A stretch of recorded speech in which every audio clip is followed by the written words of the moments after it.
आज मेरी शादी का तीसरा दिन था और ऐसा लगा जैसे आज मेरे मरने का तीसरा दिन था। मैं इस पल से बिल्कुल भी खुश नहीं था। इस पल मुझे घुटन महसूस हो रही थी और मैं इस दर्द से बचने के लिए शहर वापस जाने के लिए सुबह जल्दी उठ गया। मेरे बूढ़े विकलांग पिता ने मेरी सहमति के बिना अपने स्वर्गीय दोस्त की बेटी शानिया से मेरी शादी कर दी। वह मुझसे 5 साल बड़ी थी और उसका रंग भी सांवला था, ऊपर से बिल्कुल गंवार भी। जैसे ही मैंने पैकिंग शुरू की, वह मुझसे इतनी जल्दी वापस ना जाने की विनती करने लगी। वो मुझे एक आंख भी नहीं भाई थी। मुझे उसका बोलना भी अच्छा नहीं लगा था। मैं बस चाहता था कि वह मेरी नजरों के सामने से कहीं गायब हो जाए। मैंने अपने पिता के कहने पर कड़वा घूंट पी लिया था, लेकिन मैंने अपनी नई दुल्हन सानिया से कोई राय नहीं ली और साफ कह दिया कि इतनी जल्दी शहर वापस जाने का मेरा कोई इरादा नहीं था। मैं तंग आ गया हूँ। तुम्हारी काली शकल से तुम्हारा काला चेहरा मुझे डरा रहा है।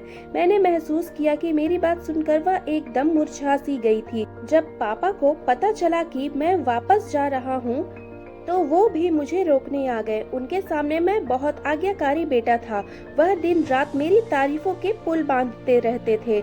मैं नहीं चाहता था कि मेरी किसी बात के कारण उनका दिल दुखे। मैंने काम का बहाना बनाकर उनसे विदा ले ली। उन्हें अपने मेहनती बेटे पर और भी गर्व हो गया। जब मैं घर से निकला तो सानिया रसोई में काम कर रही थी। मैं उसे बिना बताए घर से निकल गया और खुली हवा में सांस ली।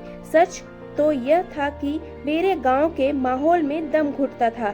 शहर की रंगीनियां मुझे भुलाती थी। मैं बस से शहर पहुंचा था ताकि मेरे गांव वालों को मेरे बारे में कोई शक ना हो, लेकिन मेरा बॉडीगार्ड मेरी महंगी कार के साथ बस स्टैंड पहुंच चुका था। मेरा काम कुछ ऐसा था जिसके लिए मुझे सुरक्षा की आवश्यकता थी। मुझे पूरा यकीन था कि अगर मेरे पिता को कभी पता चला कि उनका इकलौता बेटा क्या काम कर रहा है तो वो भगवान को प्यारे हो जाएंगे।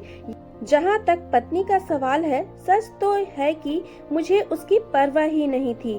मुझे हर रंग रोशनी से दूर सड़े गले विचारों वाली पत्नी नहीं चाहिए थी। यहाँ शहर में एक से बढ़कर एक खूबसूरत और आकर्षक लड़कियाँ मेरी दोस्त थी। तभी तो वह गांव की सादा सी लड़की मुझे एक आंख भी ना भाई थी। शहर में मेरा नाम था, पहचान थी। मेरे सामने बड़े बड़े तस्कर पानी भरते थे। मेरे इलाके की तरफ पुलिस तो क्या, तस्कर भी आंख उठाकर नहीं देखते थे। हाँ, तुमने सही समझा। मैं शहर में एक जाना पहचाना और बड़ा तस्कर हूँ।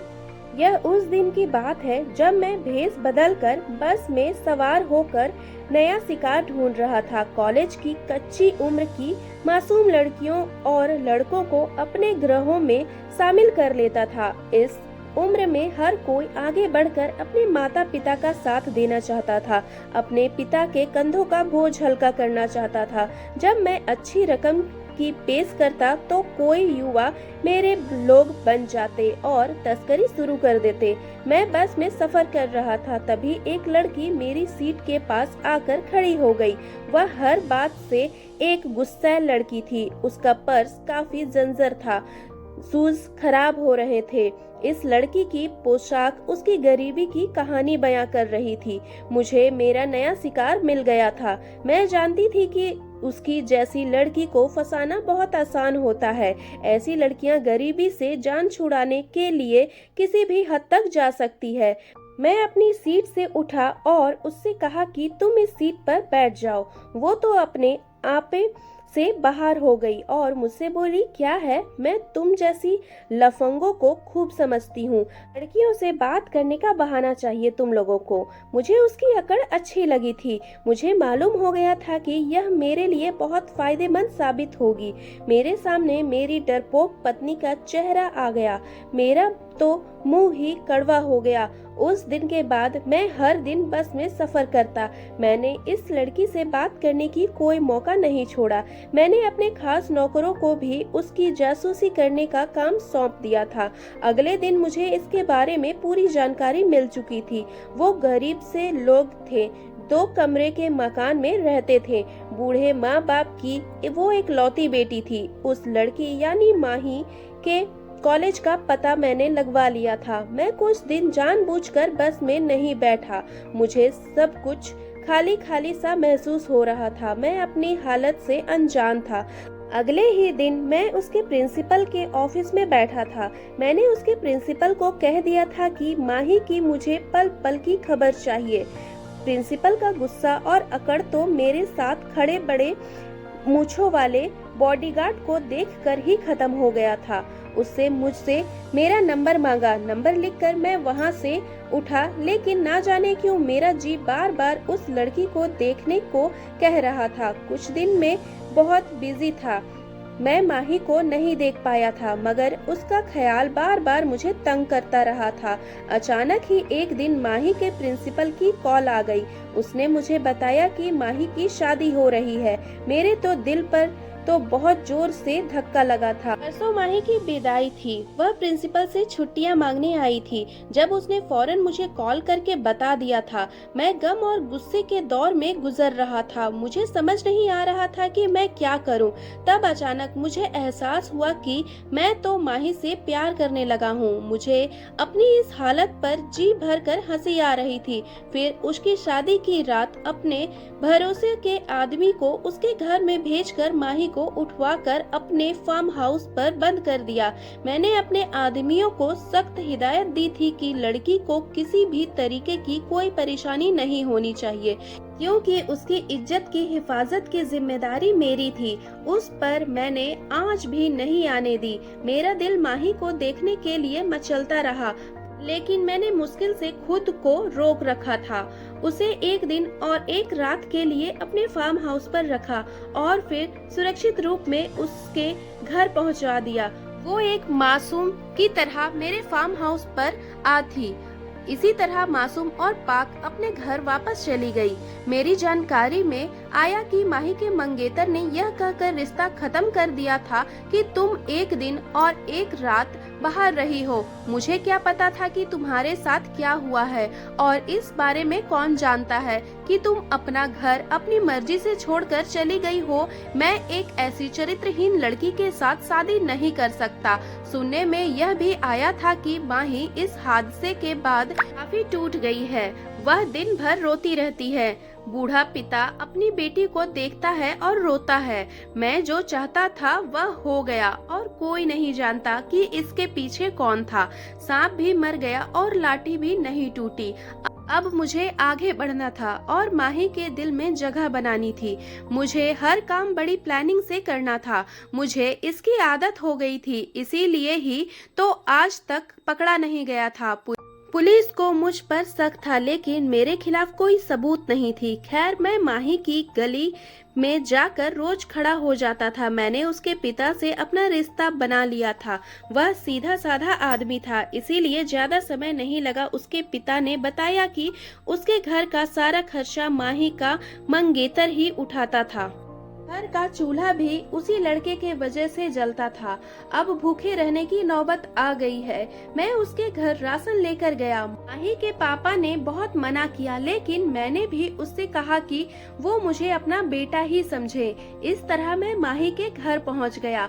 मैं पैसे पानी की तरह बहाता रहा। माही ने मुझे पहचान लिया, इसीलिए वो मुझसे बात नहीं करती थी, परंतु मेरी निरंतर एहसासों का उस पर भी असर पड़ा। वह मेरे बड़प्पन की खायल थी।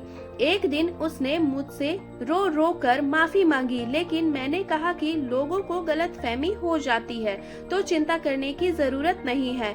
उस दिन मैं बाद में जब भी उसके घर जाता, वह मुझसे चाय पानी का खुद पूछती। इस तरह धीरे धीरे हम दोनों ने दोस्ती कर ली। मुझे हर तरह चांद ही चांद दिखने लगा था। मैं उसे पार्क में घुमाने ले जाता, उसे अच्छे महंगे होटलों में खाना खिलाता, संसार की सारी चीजें उसके कदमों में रख दी थी, और ऐसा करने पर मुझे कोई पछतावा नहीं होता था, बल्कि मन को शांति मिलती थी।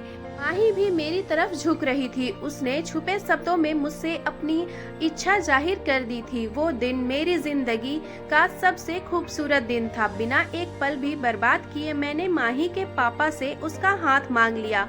उन्हें कोई आपत्ति नहीं थी, बल्कि अब वह खुशी से झूम रहे थे। माही भी मान गई, लेकिन ना जाने कहां से उसको मेरी शादी की खबर हो गई। वो सारा दिन रोती रहती थी। उसके आंसू देखकर मेरा तो कलेजा ही फटा जा रहा था। मैंने उससे हर तरह से यकीन दिलाया कि वो हमारे बीच में नहीं आएगी, क्योंकि मैं तो उसे देखना भी पसंद नहीं करता, मगर वो ना मानी। माही ने शर्त रखी कि मैं जब तक सानिया को तलाक नहीं दूंगा वो मुझसे शादी नहीं करेगी। मैंने उसे बताया कि मैं सानिया को छोड़ नहीं सकता, क्योंकि अगर मैंने उसे छोड़ दिया तो मेरे पापा मर जाएंगे। उसने कहा कि फिर कुछ ऐसा करो कि वह खुद तुम्हें छोड़कर भाग जाए। मुझे उसकी बात सही लगी। मजबूरन मुझे सब कुछ छोड़ छाड़ कर दोबारा गांव जाना पड़ा। पापा और सानिया मेरे आने से बहुत खुश थे। मैंने अपना रवैया सानिया के साथ सख्त कर लिया था। बात बात पर उसकी बेइज्जती करने लगा था, पर वह चुपचाप आंसू बहाती रहती। उसकी काली कुलुटी शकल मुझे गुस्सा दिलाती थी। मैं उसे उसकी सांवली शकल के ताने देता था। वो शीशा पकड़े सारा दिन रोती रहती थी। उसके आंसू देखकर मेरा दिल बहुत दुखता था, पर मैं भी क्या करता। मैं माही के प्यार में पागल हो चुका था। मैंने उसके साथ बुरा सलूक शुरू कर दिया था। अब तो नौबत मारपीट तक आ पहुंची थी। मैंने सानिया पर हाथ उठाना शुरू कर दिया था, मगर मैंने कभी उसकी जुबान से शिकायत तक नहीं सुनी थी। मुझे सानिया की दृढ़ता पर भी गुस्सा आ रहा था। वह काफी कठोर जान थी। जिसका मैं उससे दूर भागता था, उतना ही वह मुझ पर मरती। अगर मेरी जिंदगी में माही ना होती तो मैं अब तक सानिया का हो चुका होता। ऐसा होता भी, लेकिन जब मैं उससे छुटकारा पाना चाहता था तो उसकी हरकतें मुझे परेशान कर देती थी। मैं जल्द से जल्द यह किस्सा खत्म करके माही के पास जाना चाहता था। मुझे उसका प्यारा चेहरा बहुत याद आता था। मुझे आए 1 महीना हो चुका था। इसका मेरे बिजनेस पर भी बुरा असर पड़ रहा था। चूंकि मैं माही से लगातार मोबाइल पर संपर्क में था, इसीलिए मैं थोड़ा रुका हुआ था। मैंने माही को सारी स्थिति बता दी थी और अब वह भी सानिया की बदतमीजी में नम्र हो चुकी थी। उसने मुझे सानिया को जहर देने की सलाह दी। एक पल के लिए मेरा दिल बैठ गया, लेकिन कोई चारा नहीं था। मैंने माही से जल्दी ही खुशखबरी सुनाने को कहकर कॉल काट दिया था। शाम हो चुकी थी। मैंने सानिया को पूरे घर में ढूंढा, मगर वह कहीं नजर नहीं आई। मैं छत पर गया तो वहाँ मासूम सी बैठी आंसू बहा रही थी। मैंने उससे बड़े प्यार से बात की थी। मैंने पूछा, क्या हुआ सानिया? मेरे पूछने पर वो रो दी, मगर मुंह से कोई शिकायत नहीं किया। मैं बहुत बुरा हूँ ना? मैंने अपनी आवाज में बनावटी प्यार भरकर उससे पूछा, तो वो तड़प कर रह गई। बुरी तो मैं हूँ। मैंने आपकी जिंदगी को नर्क बना दिया है। तुम्हें देखकर मुझे दुख होता है कि तुम्हारे जैसे खूबसूरत आदमी को मेरी जैसी बदसूरत पत्नी कैसे मिल गई। आप कहाँ बुरे हैं? बुरी तो मैं हूँ। उसकी बातें थी जो मुझे अपनी नीचता का यकीन दिला रही थी। मैं कितना गिरा हुआ इंसान था, मगर वो क्या थी कि जिसका चेहरा काला था, उसका दिल बहुत साफ था। मैंने उसके आंसू पोंछे और उसकी पसंदीदा चीजों के बारे में पूछा। उसने मिठाई का जिक्र किया तो मैं मुस्कुरा दिया। मिठाई तो मुझे भी पसंद थी। एक पल को मेरे दिल ने चाहा कि वक्त थम जाए, मुझे उस मासूम लड़की की जान ना लेनी पड़े, मगर वह माही का चेहरा मेरी आंखों के सामने घूमा तो मुझे यह कड़वा घूंट पीना पड़ा। कुछ देर उसके साथ बैठने के बाद मैं हलवाई के पास गया और उससे ताजी मिठाइयाँ निकलवाने को कहा। मैंने मिठाई की दुकान से मिठाइयाँ ली और खेतों की ओर चल गया। वहाँ से मैंने खेतों में मारने वाली जहरीली दवाई मिठाई पर छिड़क दी। ऐसा करते समय मेरे हाथ कांप रहे थे। मैं पसीने से लथपथ हो गया था, मगर उस मेरे शैतान दिमाग ने मेरी एक ना चलने दी। वह मुझ पर हावी हो गया था। मैं घर की ओर चल पड़ा। मैं सारी भावना खो चुका था। मैंने प्यार का नाटक किया और वो मिठाई सानिया के सामने रख दी और उसे खाने को कहा, लेकिन वह झिझक रही थी। मेरे जोर देने पर उसने गुलाब जामुन मुंह में डाल लिया। मैंने उसे अपने हाथों से बर्फी का एक टुकड़ा खिलाया। वह मुझे विश्वास हो गया कि वह ऐसी जहरीली मिठाइयों से मर जाएगी, तो मैं भी उठ खड़ा हुआ। सामान पहले से पैक था। मैंने सानिया को अलविदा कहा और खुशी खुशी शहर की यात्रा पर निकल गया। मुझे बहुत संतुष्टि हुई कि मेरी खुशी के बीच का सबसे बड़ा कांटा दूर हो गया, मगर ना जाने क्यों जैसे जैसे शहर की तरफ मैं जा रहा था मेरा दिल बैठता जा रहा था। मैंने माही को कॉल करके अपने आने के बारे में बता दिया था, मगर मैंने उसके घर पहुंचकर सरप्राइज देने का सोचा। दरवाजे की चाबी मेरे पास मौजूद थी। मैंने चुपके से दरवाजा खोला और उसके घर के अंदर आ गया, लेकिन ये क्या, मुझे अजीब सा एहसास हुआ। खामोशी इतनी ज्यादा थी कि मैं किसी की मौत के बारे में सोचने लगा। तभी मैंने माही को आवाज लगाई, माही माही। वह कमरे से बाहर आती सजी सवरी बहुत ही खूबसूरत लग रही थी और उसके हाथ में मिठाई की प्लेट थी। वह खुशी से झूम रही थी कि आज हमारी खुशियां हमें मिलने वाली है। आज खुशी का दिन है, यह लो मिठाई खाओ और खुशी मनाओ। मुझे मिठाई देखकर अजीब सा डर लग रहा था, मगर माही के बार बार कहने पर मैंने एक टुकड़ा उठाकर खा ही लिया। वो मुस्कुराती हुई एक कमरे में चली गई। जब उसे बहुत देर हो गई और वो ना लौटी तो मैं उसके पीछे गया। मैंने दरवाजे से झांका तो मेरे कदमों तले से जमीन निकल गई। कमरे में एक आदमी के बोलने की आवाज आ रही थी। माही उसके साथ प्यार से हंस रही थी। अमर जी, आप चिंता ना करें, वह घाट का उल्लू अंगद है। मैंने उसे रास्ते से हटाने की सारी व्यवस्था कर दी है। मैंने उसे मिठाई में उसी तरह जहर दे दिया है जैसे उसने अपनी पत्नी को दिया है। उसने क्या सोचा है कि मुझे पता नहीं चलेगा? मेरा गुनहगार कौन था? मेरा अपहरण किसने किया? वह मेरा गुनहगार अंगद ही था। भगवान का शुक्र है कि आपने शादी तोड़ने का फैसला वापस ले लिया। प्यार तो मैं सिर्फ आपसे ही करती थी और करती ही रहूंगी। माही की बातें सुनकर मुझ में वहां खड़ा होने की हिम्मत ना रही। मैं दबे पांव वहां से निकल गया था। अचानक मेरा एक खास आदमी मेरी तरफ दौड़ता हुआ आया और बोला, आपकी बीवी आखिरी सांसें ले रही है और वो आपको बुला रही है। मेरे तो होश ही उड़ गए। मुझे अपनी गलती का एहसास पूरे दिल से हो रहा था। जहर तो मुझे भी दिया गया था। मैंने अपनी हालत की परवाह न की और मैं अफसोस करता हुआ जल्दी से अपनी पत्नी के पास पहुंचा। मेरी पत्नी ने मुझे मुस्कुराते हुए देखा तो मेरी रूह कांप गई और फिर अचानक वो पांव पकड़कर बोली कि प्लीज आप मुझे माफ कर दे। मैं घबरा गया। मैंने पूछा, क्या हुआ सानिया? मैंने आपकी अलमारी की तलाशी की थी, उसमें आपके खिलाफ गलत कामों के सबूत मिले। मैं दुविधा में थी कि आपके खिलाफ कानूनी कार्रवाई करूं या नहीं, लेकिन मैं तुम्हें नरक की यातना से बचाना चाहती थी, इसीलिए आज आपके खिलाफ कानूनी कार्रवाई की है। पुलिस किसी भी वक्त आकर आपको पकड़ सकती है। मुझे सानिया की कोई भी बात बुरी नहीं लगी थी। डॉक्टर ने कहा कि अगले 24 घंटे खतरनाक होंगे।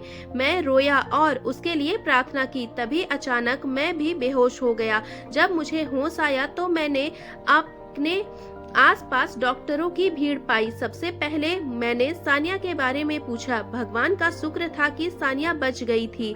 जब मेरी तबीयत ठीक हुई तब मैंने सानिया को पूरे दिल से अपनाया और हम दोनों एक हो गए। लेकिन कुछ दिन बाद मुझे पुलिस गिरफ्तार करके ले गई। मैंने जेल में दिन रात भगवान से अपने गुनाह माफी मांगी और आज 8 साल बाद मुझे जेल से रिहा मिल गई। मैं अपने जुर्म की सजा भुगत कर वापस अपने घर आ रहा था। दिल अनजाने से डर में डूबा जा रहा था। पता नहीं सानिया मुझे माफ करेगी या नहीं। मैंने अपनी रिहाई की खबर किसी को भी नहीं दी। चुपचाप घर पहुंच गया और दहलीज पर ही रुक गया। अंदर से सानिया की आवाज आ रही थी, मेरे बच्चे, तुम्हारे पापा बहुत बहादुर हैं। अपने पापा को कभी भी किसी से कम नहीं समझना। नफरत गुनाहगार से नहीं, गुनाह से करनी चाहिए। से बिल्कुल भी सब्र न हुआ और मैं भागता हुआ घर के अंदर आ गया। मैंने 8 साल के बाद दोनों जुड़वा बेटे अपनी माँ के पास बैठे थे। मैं उन दोनों के सामने ही सानिया के पैरों पर गिर गया और उससे रो रो कर माफी मांग रहा था। उसने मुझे माफ तो कर दिया। मैंने अपने बच्चों को गले लगाया। मेरे बेटों के मुंह से सिर्फ मेरे लिए प्यार झलक रहा था और यह सब सानिया की अच्छी परवरिश का नतीजा था। मुझे सानिया से शिद्दत से प्यार हो गया था। अब उसकी सांवली रंगत मुझे रोशन दिन जैसी लगती थी। उन तीनों से मिलकर मैं पापा के कमरे की तरफ आगे बढ़ा। पापा के पैर छूकर मैंने उनको धन्यवाद कहना चाहता था कि उन्होंने मेरे लिए इतनी अच्छी पत्नी ढूंढी थी, लेकिन मेरी पत्नी ने मुझे बताया कि मेरे जेल जाने के बाद मेरे पापा भगवान को प्यारे हो चुके थे। मैं बहुत रोया था, लेकिन लोग सही कहते थे कि बड़ों को मानकर इंसान कभी नहीं खुश रह सकता। आपको मेरी कहानी कैसी लगी कमेंट करके ज़रूर बताइए। कहानी अगर अच्छी लगी हो तो चैनल को सब्सक्राइब कर लीजिए और एक लाइक ज़रूर कीजिएगा। वीडियो को शेयर ज़रूर करें। धन्यवाद दोस्तों। मिलती हूँ नई कहानी के साथ, तब तक के लिए बाय बाय।